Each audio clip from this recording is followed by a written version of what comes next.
une inquiétude concernant notre mémoire. Et pour commencer, je vais vous demander de me dire ceux qui, dans cette salle, ont déjà eu l'occasion de se plaindre de sa mémoire.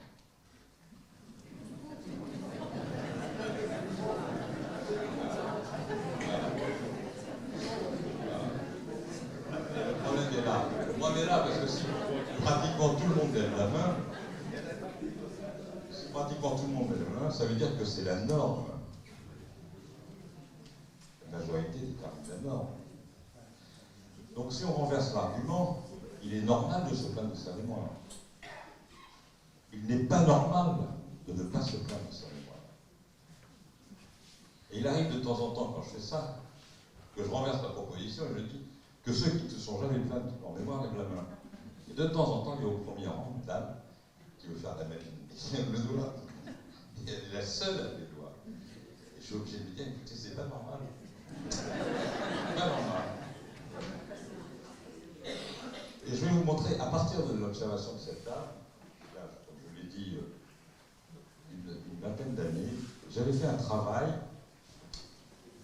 pour essayer de comprendre ce phénomène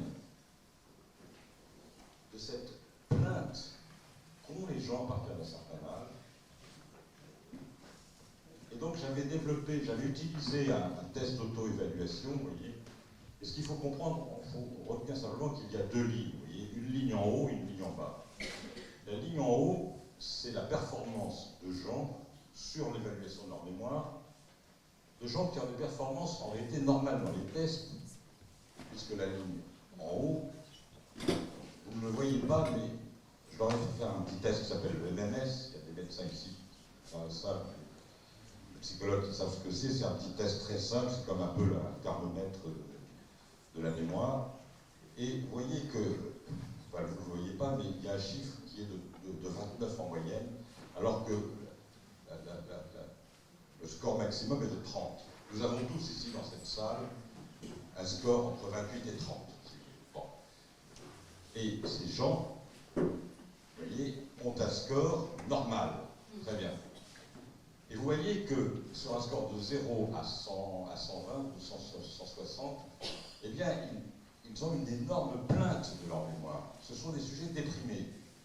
Ils se plaignent beaucoup, mais leur performance est normale.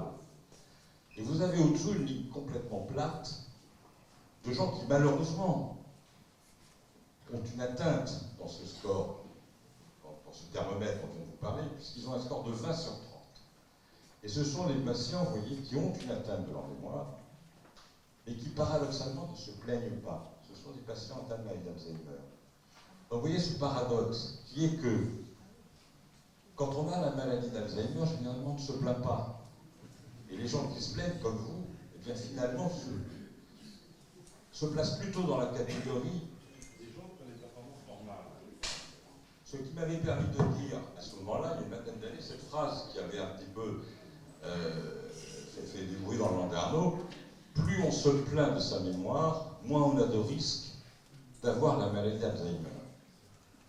Et généralement, quand je dis ça, il y a une sorte de relâchement dans l'assistance.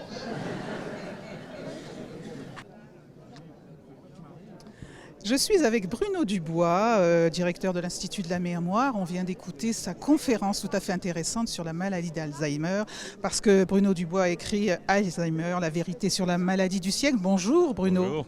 Bonjour. Alors Bruno, on se plaint tous de notre mémoire à partir d'un certain âge, et vous avez bien expliqué qu'on est tous peut-être potentiellement malades.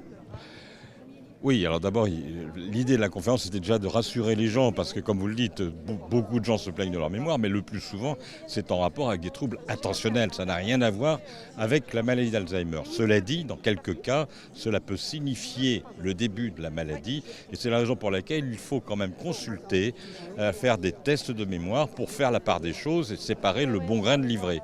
Et être rassuré. Et être rassuré quand c'est un trouble attentionnel. C'est banal, c'est banal.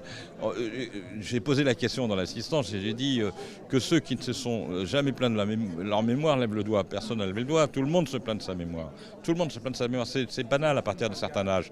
Et la difficulté, c'est justement, c'est de bien faire la part des choses, mais il fallait rassurer les gens et je crois que je les ai bien rassurés. Vous les avez bien rassurés. Surtout, vous avez parlé de cette grande information qu'on a tous qui agit sur notre cerveau. C'est-à-dire la capacité du cerveau avec cette information importante. Eh bien oui, et vous contribuez d'ailleurs, vous contribuez comme organisme de médias finalement à surcharger un peu notre cerveau d'informations. On est au courant de tout ce qui se passe dans le monde entier dans l'instant. Comment voulez-vous qu'on puisse garder tout ça en mémoire? Donc il arrive qu'effectivement on en perde un peu, de même qu'on ne garde pas toujours l'emplacement de choses banales. Où est-ce que j'ai mis mes lunettes, où est-ce que j'ai mis mon journal, où est-ce que j'ai mis ma voiture, etc. Et ça, c'est notre quotidien, mais c'est un quotidien banal. Et ça n'a pas de signification pathologique. C'est simplement qu'on ne fait pas attention aux choses sans importance. Voilà, c'est tout. Alors on va parler, pour terminer, des médicaments. Oui, alors c'est ça qui est intéressant, et c'était la dernière partie de ma conférence, c'était pour montrer qu'il y a aujourd'hui des médicaments qui sont extrêmement intéressants parce qu'ils nettoient les lésions du cerveau. Alors le problème, c'est qu'ils nettoient bien les lésions du cerveau, mais qu'il n'y a pas encore d'effet très spectaculaire sur les symptômes. Donc l'idée, c'était d'aller le plus tôt possible chez les patients tout débutants, et moi je dis que dans l'avenir, la question se posera peut-être d'aller même avant les symptômes, puisque nous savons que les lésions sont déjà présentes avant les symptômes. Alors, c'est de la science-fiction, on n'en est pas là du tout, mais on travaille là-dessus. Encore faudra-t-il déterminer ceux qui sont à risque vraiment de développer la maladie, car j'ai montré que le fait d'avoir des lésions ne suffisait pas et qu'il faut travailler sur l'algorithme prédictif. Voilà.